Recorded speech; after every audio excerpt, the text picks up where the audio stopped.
Welcome to Mehta mathematics centre. हम लोग quadratic equation पढ़ रहे थे, जिसमें नेचर ऑफ द रूट्स तक पढ़ लिए थे, कॉम्प्लेक्स नंबर रूट्स पढ़ लिए थे, रेशनल इरेशनल नंबर के बारे में जान लिए थे। अब कुछ नोट है जिस पर ही देखो भाई, जब भी आएगा तो आईटी के लिए नोट लिखे हैं, ये स्कूल लेवल पे नहीं आएगा। कंसेप्ट को लीजिए इसी, या कोई कंपटीशन में भी सब वगैरह में इसी आधारित क्वेश्चन पूछेगा, सिंपल क्वेश्चन भी पूछेगा और इस आधारित पर भी पूछेगा। तो आया जाए, इसको सीखते हैं कुछ। तो हेडिंग है क्वाड्रेटिक इक्वेशन। पहले इसको जान लेते, इसके बाद इस पर प्रॉब्लम बताते हैं। कहता है कि if D1 and D2 be the discriminant of two quadratic equation. हम लोग quadratic equation x square plus b x plus c यदि रहता है तो D इज इक्वल टू जानते हैं b square minus 4AC is called discriminant of a quadratic equation. तो यहाँ दो क्वाड्रेटिक इक्वेशन रहेगा, तो एक के डिस्क्रिमिनेंट को D1 से इंडिकेट कर रहे हैं और एक को डिस्क्रिमिनेंट को D2 से इंडिकेट कर रहा है। एक यह D1 है डिस्क्रिमिनेंट और D2 डिस्क्रिमिनेंट है। अब इसी पर पहला नोट है, if D1 and D2 is greater then 0। D1 और D2 दोनों का वैल्यू जो है, जोगफल जो है 0 है या 0 से बड़ा है। तो ये तो ऑब्वियस है कि दोनों के दोनों या तो 0 होगा या दोनों 0 से बड़ा हो सकता है। तो यह स्पष्ट है कि 0 आएगा या 0 से बड़ा आएगा। लेकिन कभी ऐसा भी हो सकता है कि D1 का वैल्यू -2 हो और D3 का वैल्यू 3 हो, तो जोड़ेंगे तो 1 हो जाएगा, जो कि 0 से बड़ा हो जाएगा। ये जो 1 जो आएगा वह 0 से बड़ा होगा। तो या ऐसा भी हो सकता है कि यह 2 आ जाए और यह आ जाए -1, तो पर भी जोड़ेंगे तो यह 0 से बड़ा आएगा। या दोनों इक्वल भी हो सकता है, तो 0 के बराबर भी आ सकता है। तो इसी के बारे में मैंने लिखा हूं कि at least one of D1 and D2 is greater than is equal to 0। कम से कम D1 और D2 में एक वैल्यू तो जरूर 0 से बड़ा रहना चाहिए। और ये भी स्पष्ट है कि 0 से जो बड़ा रहना चाहिए। अब ऐसा नहीं रहेगा कि -1 रहेगा और 2 रहेगा तो 0 से बड़ा रहेगा, ये -2 रहेगा और ये 1 रहेगा, तो ऐसा नहीं होगा, क्योंकि जोड़ेंगे तो -1 ही हो जाएगा। तो उस केस में नहीं, मतलब 0 से बड़ा भी होगा लेकिन D1 से बड़ा भी होना चाहिए, क्योंकि दोनों के जोड़ने के बाद या तो 0 होना या चाहिए या 0 से बड़ा होना चाहिए। तो at least one of D1 and D2 is greater than is equal to, at least मानो कम से कम एक, या तो D1 या D2 0 से बड़ा होना चाहिए, यह स्पष्ट है। ऐसे दोनों के दोनों 0 से बड़ा हो सकता है, तब तो और जोड़ने में आसान हो जाएगा। स्पष्ट है कि पॉजिटिव आएगा। अच्छा, उसी में लिखा हुआ है कि if at least one D1 and D2 greater than 0। Second number में इफ D1 यदि 0 से छोटा हो, जैसे D1 देखिए, D1 यदि 0 से छोटा है तो D2 निश्चित है कि 0 से बड़ा आएगा, तब इन दोनों के जोड़ेंगे तो 0 से बड़ा आ सकता है। या 0 वो भी 2 रहेगा, 0 से बड़ा ही रहेगा, तो पर 0 आ सकता है। तो ये नोट लिखा हुआ है। और यदि D2 यदि 0 से छोटा है, जैसे यहाँ देखिए, तो स्पष्ट है कि D1 जो है वह 0 से बड़ा होगा। मतलब एक कम से कम 0 से बड़ा स्पष्ट है कि होगा। उसी तरह से D1 और D2 का जोगफल यदि 0 से छोटा हो तो स्पष्ट है इसमें कि D1 और D2 में कम से कम एक 0 से छोटा रहना चाहिए जरूर। तो वही लिखा हुआ है कि at least one of D1 and D2 is less than 0। यदि D1 0 से बड़ा होगा तो स्पष्ट है कि D2 0 से छोटा होगा, और D2 यदि 0 से बड़ा होगा तो D1 0 से छोटा होगा। ऊपर जैसा ही क्लियर हो गया। अच्छा, इसी पर देखो भाई, आईटी में क्वेश्चन आएगा या ऑब्जेक्टिव कंपटीशन वगैरह एसएससी वगैरह भी देने जाएगा, तो इस पर क्वेश्चन पूछ देता है क्वाड्रेटिक इक्वेशन से। देखिए, a plus b plus c is equal to 0। ABC क्या है? क्वाड्रेटिक इक्वेशन के एक्स स्क्वायर के कोफिशिएंट के a बोलते हैं। एक्स के कोफिशिएंट के बी बोलते हैं और कांस्टेंट टर्म के सी बोलते हैं। ये तीनों का जोगफल यदि 1 के बराबर आया, इन तीनों का जोगफल यदि 1 के बराबर आ गया तो ये स्पष्ट है कि 1 is root of the equation, उसका एक रूट 1 जरूर होगा। ध्यान दीजिएगा, मैं बोल रहा हूं कि इस क्वाड्रेटिक इक्वेशन का तीनों का सम यदि 0 के बराबर आ जाएगा, a प्लस बी प्लस सी तीनों के जोड़ेंगे और यदि 0 के बराबर आएगा तो किसी भी क्वाड्रेटिक इक्वेशन का जो 2 रूट्स होता है उसमें एक रूट स्पष्ट है कि 1 जरूर होगा। क्या होगा? 1 जरूर होगा। इतना क्लियर है। अच्छा, एक और है कि a plus b plus c equal to 0 है और ए बी सी यदि रेशनल नंबर है देन रूट्स ऑफ इतना आर रेशनल, तो इसका रूट भी जो होगा रेशनल होगा। ऐसे रेशनल के लिए एक और कंडीशन बताया गया था कि डिस्क्रिमिनांट जो होगा b square minus 4ac is a perfect square. Perfect square भी यदि आता है तो कहा जाता है कि रूट्स आर रेशनल, या तीनों रूट का सम कर दीजिए और 0 के बराबर आ जाएगा तो उसका भी जो है, और एबीसी जो है जब भी रहेगा तो कोई नंबर रेशनल नंबर के रूप में रहेगा, रूट के रूप में नहीं रहना चाहिए, तो वह भी जो आएगा उसका वह जो आएगा रेशनल आएगा, रेशनल आएगा। इसका मतलब उसका डिस्क्रिमिनांट जो आएगा वह परफेक्ट स्क्वायर आएगा। तो उस कंडीशन से भी बना सकते हैं और यहाँ जो लिखे हैं इस कंडीशन से भी आप लोग बना सकते हैं। तो ये नोट तो मैंने बता दिया, अब इस पर हम लोग प्रॉब्लम लिखते हैं और आगे पढ़ते हैं। तो इसको तो आप लोग के बढ़िया से नोट याद करना पड़ेगा। आगे तो ठीक है बताते हैं, तब तक आप लोग सब्सक्राइब कीजिए। चूँकि ऐसा नोट भैया कहीं भी किसी टीचर के क्वाड्रेटिक इक्वेशन आप लोग देख लीजिएगा, इस तरह का नोट नहीं मिलेगा। और इस नोट पर आईटी का क्वेश्चन कैसे सोल्व होता है देखिए, आराम से समझ में आ जाएगा। तो ठीक है, आगे बताते हैं। हाँ भाई, अभी थ्योरी जो बताए, नोट जो बताया, उस पर आइए क्वेश्चन बनाते हैं, देखा जाए। For what values of m of the equation, यह इक्वेशन दिया हुआ है तो एम का वैल्यू पूछ रहा है कि क्या होगा, कब हैज इक्वल रूट्स।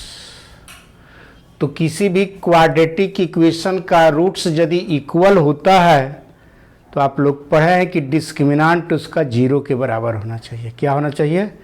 0 के बराबर होना चाहिए।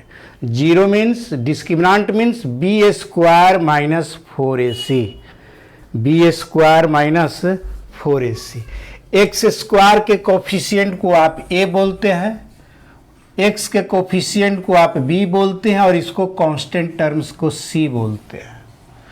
तो हैज इक्वल रूट्स है, इसका मतलब d 0 के बराबर होना चाहिए, इसका मतलब बी स्क्वायर माइनस 4ac 0 होना चाहिए।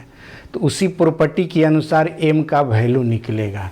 तो यहाँ स्पष्ट है भाई कि d जो होना चाहिए वह इक्वल होना चाहिए 0 का।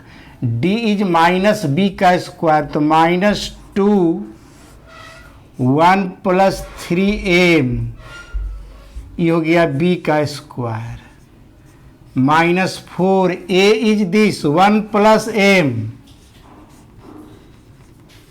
And c is this 1 plus 8m is equal to 0। ये हो गया b square minus 4ac is equal to 0 के फॉर्म में। अब इसको तोड़ दिया जाए, माइनस 2 का स्क्वायर 4,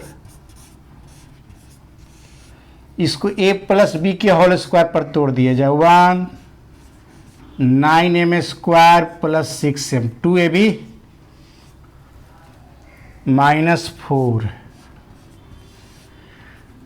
1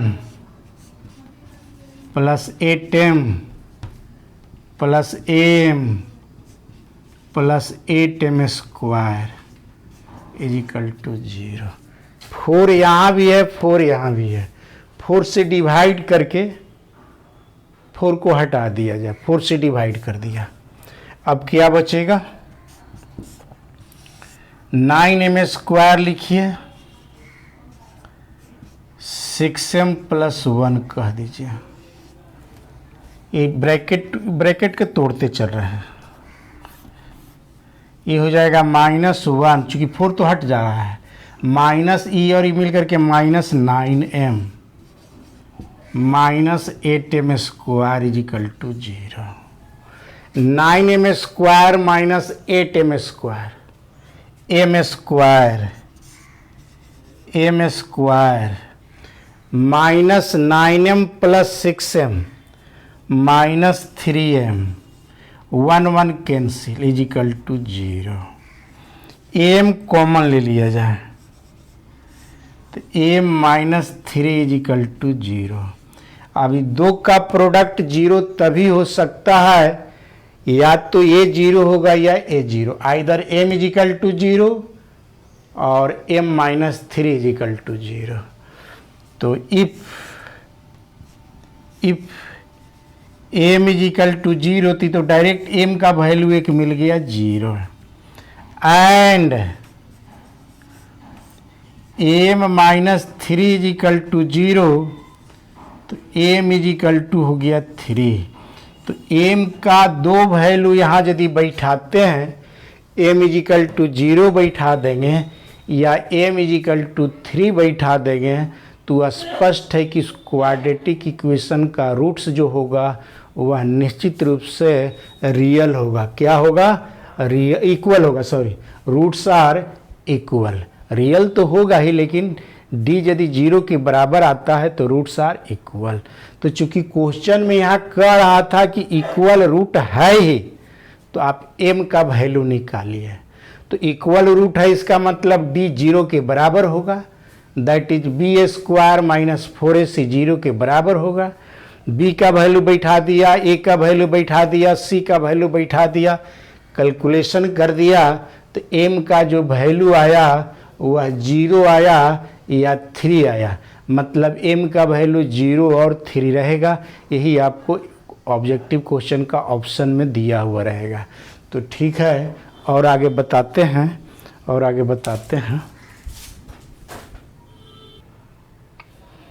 हाँ भाई, नया क्वेश्चन अब देखिए, जो नोट बताएं उसी पर देखिए, कितना मजा आएगा क्वेश्चन बनाने में, गदगद हो जाइएगा। 1 सेकंड का तो 1 मिनट का तो क्वेश्चन है।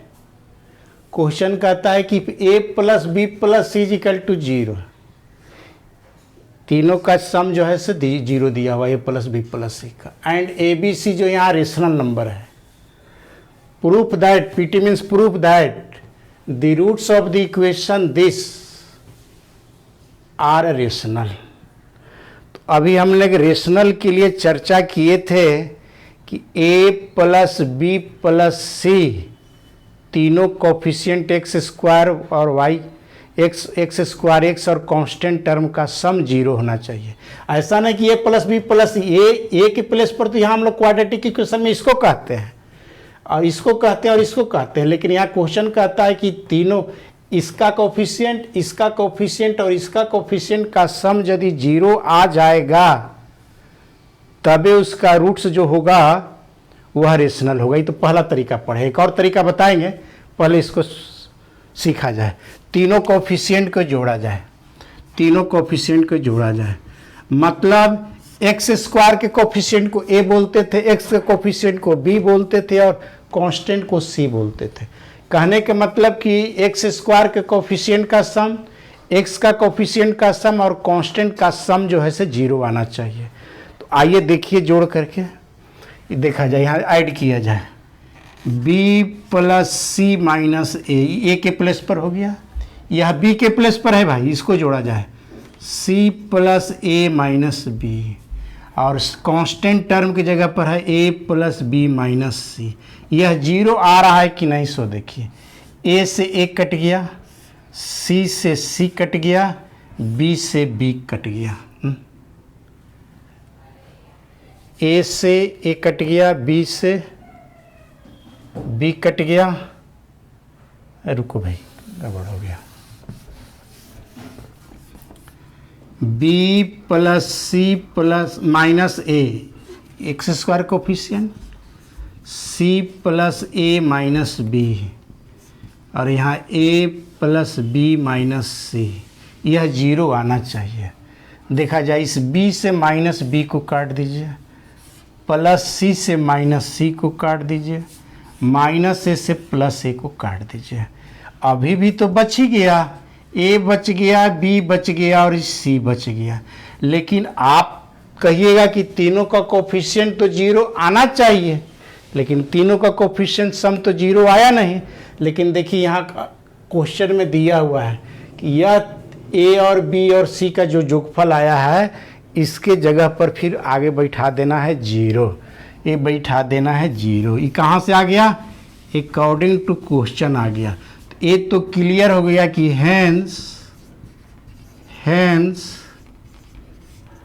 Roots are rational, roots are rational. देखिए ए यदि कंडीशन नहीं दिया हुआ रहता तो ए रूट्स रेशनल नहीं हो पाता। ए तो आईटी के क्वेश्चन के अनुसार ही बहुत बढ़िया है, इसी ट्रिक से बनाना है। एक और मेथड सीख लिया जाए, यदि उस फार्मूला को भूल जाते हैं कि तीनों का कोफिशिएंट का सम जीरो होता है तो रूट्स रेशनल होता है। यदि उसको भूल जाते हैं तो एक और तरीका है रेशनल होने के लिए b square minus 4ac is a perfect square होना चाहिए। क्या होना चाहिए? B square minus 4ac। That means discriminant जो होना चाहिए उसका वह जीरो होना चाहिए। तो डिस्क्रिमिनांट निकाला जाए, इतना ही में हो जाएगा। B is this, a is this, c is this. तो लिखा जाए बी स्क्वायर, बी मतलब यहाँ हो जाएगा second method, second method. B square मतलब c plus a minus b का whole square minus 4, a means this, b plus c minus a और c is this, a plus b minus c. यह perfect square होना चाहिए। तो भैया ऐसे ही नहीं, तो दिया हुआ है तो बड़ी काम का चीज दिया हुआ है, इसके अप्लाई नहीं कीजिएगा तो नहीं हो पाएगा। यहां देखा जाए बी सी प्लस ए, सी प्लस ए, बी इधर जाएगा तो माइनस बी हो जाएगा। तो सी प्लस ए जो दिखाई दे रहा है उसके जगह पर माइनस बी बैठा दीजिए। तो माइनस बी और माइनस बी ऑलरेडी है, ये होल स्क्वायर हो गया। Minus 4 b plus c, b plus is minus a, minus a हो जाएगा। ए प्लस बी, सी उधर जाएगा, माइनस सी हो गया, माइनस सी हो गया। अब इसको आगे देखा जाए, ये हो जाएगा माइनस 2b, तो माइनस 2b के स्क्वायर हो जाएगा तो 4b square minus 4 minus 2a minus 2c, ऐसा हो जाएगा। और अब यहाँ से देखिए लिखते हैं, एक लाइन और यहाँ हो जाएगा 4b square, minus minus plus ही माइनस तो रहेगा, 2 दूनी 4 4 चौके 16 16ac। अब इसको 4 कॉमन ले लिया जाए, 4 कॉमन ले लिया जाए तो बचेगा b स्क्वायर माइनस 4ac। अब इसको आप कैसे कहिएगा कि जीरो से बड़ा है? b स्क्वायर माइनस 4ac कैसे कह दीजिएगा कि जीरो से बड़ा है? अभी नहीं हुआ है परफेक्ट। कैसे नहीं हुआ ऐसा बता रहे हैं, क्योंकि ये इसका वैल्यू कोई जरूरी थोड़ा है कि जीरो से बड़ा आएगा, ऐसा तो कुछ कंडीशन नहीं दिया हुआ है क्वेश्चन में। हाँ देखिए कैसे चेंज करेंगे, b का वैल्यू यहां से निकालेंगे तो b इक्वल टू मिलेगा माइनस ए प्लस सी। तो इस b के प्लेस पर लिख दीजिए माइनस ए प्लस सी। देखिए क्या करते हैं, 4 यहां लिखा जाए माइनस ए प्लस सी, ए प्लस सी का होल स्क्वायर। अब हो जाएगा 4ac, तो 4 तो कॉमन हो जाएगा, नेगेटिव का स्क्वायर पॉजिटिव हो जाएगा, फिर टूटेगा ए स्क्वायर सी स्क्वायर 2ac और ये हो गया माइनस 4ac। तो ये हो गया 4, इससे ही यह होगा तो माइनस 2ac बचेगा, तो ये हो जाएगा a माइनस सी का होल स्क्वायर। इसको और दूसरी लैंग्वेज में कह सकते हैं 2 into a minus c total का होल स्क्वायर।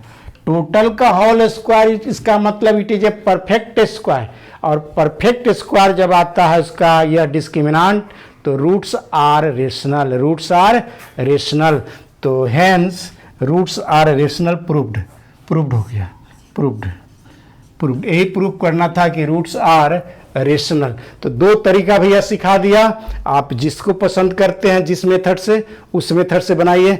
ऐसे इस मेथड से ज़्यादा इजी पड़ेगा, समय की भी बचत होगा, क्योंकि आईटी क्रैक करने का तरीका यही है कि समय बचते हुए उसको आगे दूसरा क्वेश्चन देखें। अब इसमें समय 1 मिनट तो ज़्यादा लगेगा, 2 मिनट तो ज़्यादा लग जाएगा, 1 मिनट 2 मिनट, तो इस मेथड को कम इस्तेमाल करना है आपको, इस मेथड से ही बनाया करें। इस मेथड से इसलिए बता दिया कि संयोग से उस फार्मूला को यदि भुला गए हैं तो आप इस मेथड से भी चल सकते हैं, और दोनों चीज़ भुला गए तब तो पढ़ना ही बेकार है भाई। बात स्पष्ट, बात स्पष्ट। तो और आगे बताते हैं। तो इतना बढ़िया बढ़िया क्वेश्चन पढ़ा रहे हैं, तो शेयर कीजिएगा आप लोग, सब्सक्राइब करवाइएगा, और आगे बताते हैं।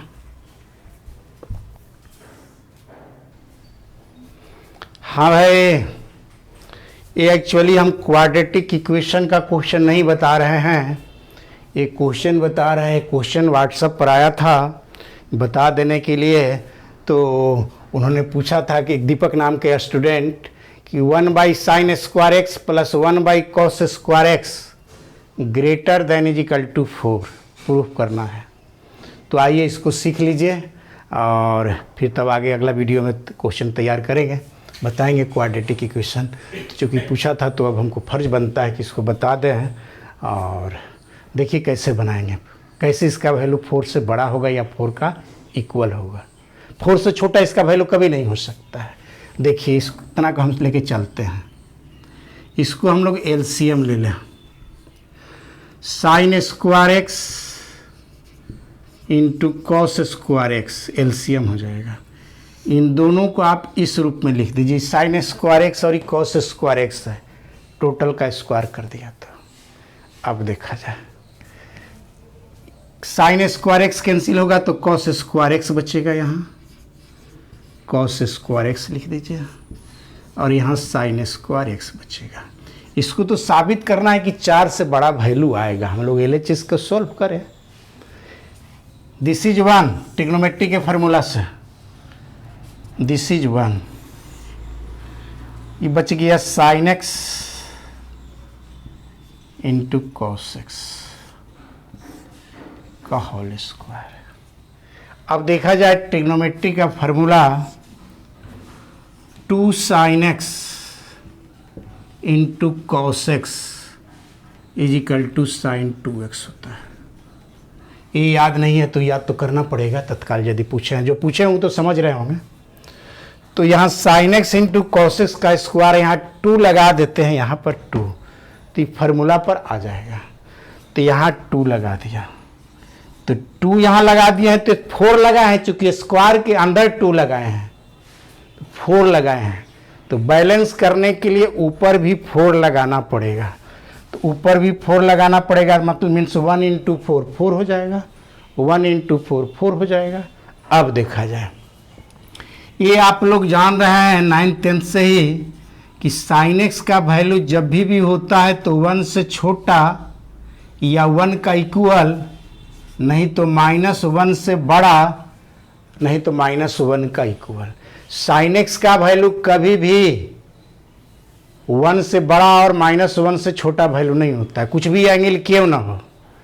उसी तरह से sin 2x का जो भी वैल्यू होगा वह जब भी होगा तो इसके बीच में ही होगा, इसके बीच में ही होगा। और इसको यदि स्क्वायरिंग करते हैं तो जब भी वैल्यू होगा तो उसका 1 से छोटा होगा, और नहीं तो 0 या 0 से बड़ा होगा। चूंकि ये स्क्वायर हो जाएगा तो नेगेटिव के अंदर तो आएगा नहीं। अब समझ गए होंगे। तो इतना का वैल्यू, जब मैक्सिमम वैल्यू जब भी होगा तो 1 से छोटा होगा, मतलब 0 और 1 के बीच में होगा। कहने के मतलब कि 0 और 1 के बीच में होगा। तो देखा जाए 4 लगा दिया जाए, और यहाँ 0 और 1 के बीच में वैल्यू, जो भी वैल्यू होगा 0 1 के बीच में, इसका मतलब या तो 0 या 1 या उसके बीच में कोई वैल्यू है। अब देखा जाए, इसका वैल्यू 1 यदि मैक्सिमम हो भी जाता है तो 1 का स्क्वायर करेंगे तो 1 ही होगा, तो 1 से इसको डिवाइड करेंगे तो 4 आ जाएगा, तो 4 का इक्वल तो हो सकता है। अब यदि 1 से यदि कोई छोटा वैल्यू आता है, जैसे 1/2 आएगा, तो 1/2 का स्क्वायर कीजिएगा तो 1/4 आ जाएगा, जबकि 4 ऊपर चला जाएगा, तो 4 से उसका वैल्यू बड़ा आएगा। तो अब ये स्पष्ट है कि ऐसे भी 0 और 1 के बीच में यदि कोई क्वांटिटी है, कोई भी वैल्यू है, तो उसको जब स्क्वायर करेंगे तो और वह पहले से छोटा होते जाएगा। तो जब नीचे में छोटा वैल्यू होते जाएगा तो छोटा 1 से छोटा क्वांटिटी से किसी को भाग देंगे पॉजिटिव में, तो स्वाभाविक है कि वह और बड़ा हो जाएगा। तो कहने के मतलब कि यह अब स्पष्ट है कि इसका वैल्यू 4 आएगा या 4 से बड़ा आएगा। ये हो गया आपका प्रूव्ड हो गया, ये आपको प्रूव्ड हो गया। तो ये मेरा क्वेश्चन नहीं है, ये आप लोग का क्वेश्चन पूछा हुआ है, मैंने बता दिया। और अब अगला क्वेश्चन में हम लोग वीडियो तैयार करेंगे क्वाड्रेटिक इक्वेशन का ही। तो बीच में मैंने क्वेश्चन बता दिया, चूँकि दिमाग में आया कि कल ही क्वेश्चन व्हाट्सएप पर आया था, तो इसको मैंने बता दिया। थैंक यू, और अगला क्लास अगले दिन।